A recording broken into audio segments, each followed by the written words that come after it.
Welcome once again, students. Students, we are doing chapter lines and angle exercise 5.3. Today we'll be doing question number 5 and 6 of it. Question number 5 is in figure. This is the figure which is given. If PQ perpendicular PS, this is PQ and this is PS. These are mutually perpendicular. PQ parallel SR and PQ is parallel to SR. Angle SQR is 28 degree, ये angle 28 degree है, and angle QRT 65 degree, ये angle 65 degree है. Then find the value of angle X and angle Y. ये X है और ये Y है, इनकी वैल्यू फाइंड करनी है.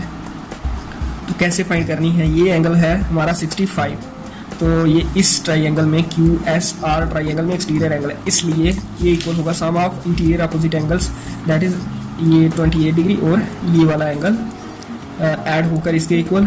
तो ये हम फाइंड कर लेंगे 65 माइनस 28 डिग्री. तो जब ये एंगल आ जाएगा, फिर ये अल्टरनेट एंगल्स हैं एक्स, और ये एंगल जितना ये आया उतना एक्स, तो ये 90 है, ये भी आ गया. फिर तीन एंगल्स में से दो पता है, तो फिर ये भी आ जाएगा.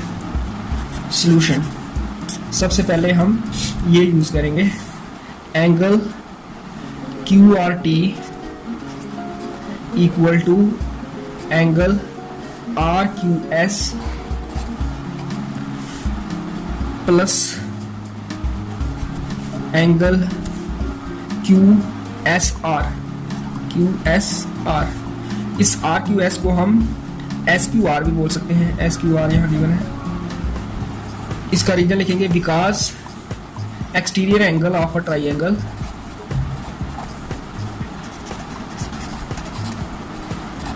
is equal to the sum of its two interior opposite angles. ये थ्योरम है, एक्सटीरियर एंगल थ्योरम हम इसको बोलते हैं. तो ये यूज करके हमें ये इक्वेशन मिली है. Angle QRT is equal to angle RQS plus angle QSR. इस इक्वेशन के दो एंगल हमें पता है, तो तीसरा हमारे पास आ जाएगा QRT. ये देख सकते हैं हम 65 डिग्री है इक्वल टू RQS, ये 28 डिग्री है, और QSR हमें फाइंड करना है. तो यहाँ से 28 हम इधर शिफ्ट करते हैं लेफ्ट साइड, ये माइनस हो गया, और राइट साइड हमारे पास बच गया QSR. तो ये डिफरेंस 65 और 28 का कैरी लिया. 15 में से 8 माइनस किए 7, और यहाँ 5 रह गए. 5 में से 2 सब्ट्रैक्ट किए तो 3, ये 37 डिग्री आ गया हमारा एंगल QSR. ये which implies angle QSR equal to 37 degree. ये हमारी क्वेश्चन नंबर 1 है. नाउ PQ और PS परपेंडिकुलर है, और PQ और SR ये पैरेलल है, इसलिए अल्टरनेट एंगल्स इक्वल होंगे. तो अल्टरनेट एंगल्स यहाँ बन रहे हैं एंगल PQS और एंगल QSR. ये हम लिखेंगे equal because these are alternate angles, और अल्टरनेट एंगल्स की प्रॉपर्टी होती है इक्वल जब लाइंस जिनकी हेल्प से बन रहे हो वो पैरेलल हो. तो PQS है हमारा एंगल X और QSR है 37 डिग्री. PQS ये है और QSR ये है, तो मिलकर ये बन रहा है Z. Z लेटर होता है अल्टरनेट एंगल्स. तो ये हमारा X आ गया, इसका नंबर हम 2 रख सकते हैं, और ये एक आंसर भी हमें X फाइंड करना है. Now in triangle PSQ sum of 3 angles equal to 180 degree. Understood है, इंटीरियर एंगल्स की बात कर रहे हैं हम. विच इम्प्लाइज ये एक एंगल हमारा X है, इसका दूसरा एंगल Y है, और तीसरा एंगल ये है एंगल QPS. ये 3 एंगल हैं, एक X, एक Y और एक QPS. 180 डिग्री हो गया इनका सम. एंगल X इक्वेशन नंबर 2 में 37 डिग्री. बाई हमें फाइंड करना है, ये ऐसे ही आ गया. और QPS है 90 degree equal to 180 degree using 2 और साथ में ये 90 कैसे आया, ये गिवन है P Q perpendicular P S. तो 90 प्लस 37 हो जाएगा 127 और ये बाई और ये 180, यहाँ से बाई आ जाएगा 180 माइनस 127 डिग्री, तो ये हो जाएगा हमारा 53 डिग्री वाई और 37 डिग्री एक्स हमने फाइंड किया है। तो एक्स और वाई ही फाइंड करना था। ये 10 में से 7 सब्ट्रैक्ट किए 3, यहाँ 7 रह गया है और 7 में से 2 सब्ट्रैक्ट किए 5, 1 से 1 0 तो 0, मीनिंगलेस है लेफ्ट साइड में। तो इस तरह से एक्स और वाई फाइंड करने हैं इस क्वेश्चन नंबर 5 में। अब लास्ट क्वेश्चन है इस एक्सरसाइज का, क्वेश्चन नंबर 6 और इस चैप्टर का भी। इसी के साथ हमारा ये चैप्टर फिनिश होगा, lines and angles. In figure the side Q R of triangle P Q R, ये पी क्यू आर ट्राइंगल है और क्यू आर इसकी जो साइड है is produce to point S, S तक इसको बढ़ाया है। If the bisectors of P Q R and P R S meet at point P, इस पॉइंट पर ये बाइसेक्टर्स मीट कर रहे हैं, ये क्यू टी और आर टी, ये गिवन है बाइसेक्टर्स हैं इस एंगल पी क्यू आर और पी आर एस के। तो ये हमने मार्क किया हुआ है, जितना एंगल ये है उतना ही ये, यहाँ तक और यहाँ तक और ये भी, क्योंकि ये बाइसेक्टर्स हैं दोनों और ये टी पर मीट कर रहे हैं bisectors. Then prove that angle Q T R, ये एंगल जो है Q T R half of angle Q P R, ये क्यू टी आर इस क्यू पी आर का हाफ हमें प्रूव करना है। तो कैसे प्रूव करना है, ये थोड़ा सा याद रखने वाला क्वेश्चन है, इसलिए इसको ध्यान से करना। तो सबसे पहले हमने ये ट्राइंगल लेनी है इन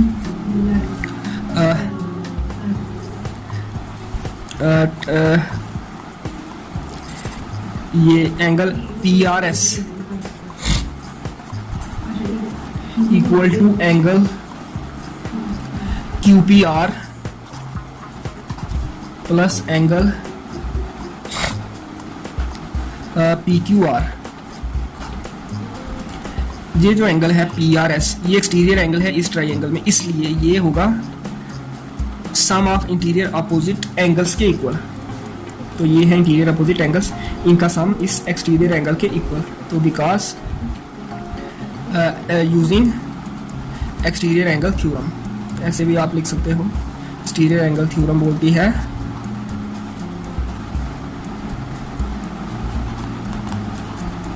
exterior angle is equal to the sum of interior opposite angles. तो ये आ गई हमारी क्वेश्चन नंबर 1। उसके बाद आल्सो ये एंगल जो है टी आर एस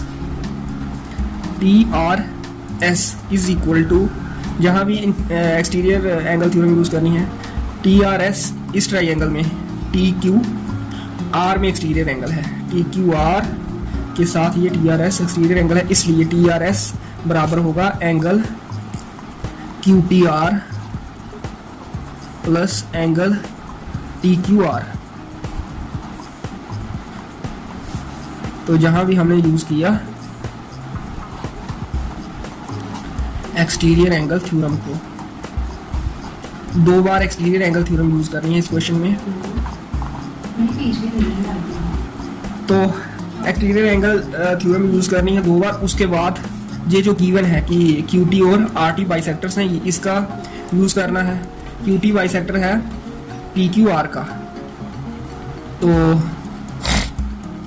और आर टी बाइसेक्टर है पी आर एस का। पी आर एस ये एंगल हाफ होगा इस एंगल पी आर एस का, क्योंकि आर टी बाइसेक्टर है। इसको हम लिख सकते हैं half of angle P R S, T R S को, क्योंकि जितना एंगल ये है उतना ही ये है, तो ये दोनों मिलकर बनते हैं पी आर एस। या हम ऐसे भी बोल सकते हैं कि पी आर एस का हाफ टी आर एस भी है और टी आर पी भी है। हमारी ज़रूरत है टी आर एस को लेने की, इसलिए तो हमने टी आर एस लिया यहाँ half of P R S के इक्वल, बराबर क्यू टी आर ऐसे ही आएगा। और पी क्यू आर जो है वो देखो कहाँ है, टी क्यू आर, यहाँ भी बाइसेक्टर है।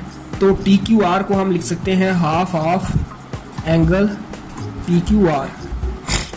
टी क्यू आर, ये क्यू टी बाइसेक्टर, इसलिए टी क्यू आर हाफ होगा पी क्यू आर का। टी क्यू पी भी हाफ है, हमारी ज़रूरत टी क्यू आर लेने की है, तो हमने टी क्यू आर को ले लिया half of angle P Q R. तो ज्योमेट्री में हम अपनी ज़रूरत के हिसाब से चीज़ों को यूज़ करते हैं, सेलेक्ट करते हैं और अपना जो प्रूव करना होता है कंसेप्ट उसको प्रूव करते हैं। मैंने पहले भी आपको बताया होता है जो प्रूव करना होता है, जैसे जहाँ ये प्रूव करना है angle Q T R equal to 1/2 angle Q P R, ये बराबर है। खाली हमें रीजंस देने हैं, लॉजिक देने हैं कि क्यों बराबर है। जो उसने प्रूव करने के लिए बोला होता है वो बराबर होता है, तभी वो बोल सकता है। और हमें लॉजिक रीजनिंग देके ये प्रूव करना होता है। अब ये 1/2 पी आर एस को ऐसे ही रखना है और ये 2 उधर मल्टीप्लाई होगा, क्रॉस मल्टीप्लिकेशन करनी है। 2 into angle Q T are, angle Q T are into 2, इसका डिनोमिनेटर कुछ नहीं है तो 1 आ गया। 1 से ये मल्टीप्लाई होगा तो ये आ जाएगा एंगल पी क्यू आर, और नीचे आ जाएगा 2 इंटू 1 2। तो जहाँ से हम 2 इधर भी कट कर सकते हैं, नहीं तो 2 को इधर ले जा सकते हैं। पहले चलो इधर ही कर देते हैं कट। हमारे पास आ गया angle P R S equal to 2 times angle Q T R plus angle P Q are.